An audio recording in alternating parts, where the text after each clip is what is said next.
190% మంది చాలా పరిశుద్ధంగా బతుకుతారు, చాలా పరిశుద్ధంగా. బైబిల్లో దేవుడు పెట్టిన ఆజ్ఞలన్నింటినీ కూడా గౌరవిస్తూ బతుకుతారు. వ్యభిచారం చేయొద్దు అన్నాడు, చేయరు, చాలా కరెక్ట్గా ఉంటారు ఈ విషయంలో.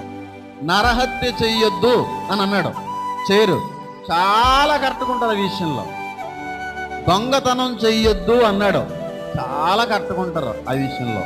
ఇలాంటి ఘోరమైనటువంటి పాపాలు ఏవి చేయలేనటువంటి ప్రతి క్రైస్తవుడు కూడా ఒక్క విషయంలో మాత్రం ఓడిపోతున్నాడు. ఆ ఒక్క విషయమే కులం విషయంలో తప్పిపోతాడు క్రైస్తవుడు. నరహత్యలో నెగ్గుతున్నాం, వ్యభిచరింపకూడదనే దాని విషయంలో నెగ్గుతున్నాం, దొంగిలకూడదనేటువంటి విషయంలో నెగ్గుతున్నాం, పొరుగు వారిని ఏది కూడా ఆశించకూడదనే విషయంలో కూడా ఎంతో కొంత నెగ్గుతున్నాం. కానీ ఏ ఒక్కరో కూడా నెగ్గలేకపోతున్నటువంటి విషయం ఏదన్నా ఉందంటే కులం దగ్గర మాత్రం అందరూ కూడా ఓడిపోతున్నారు.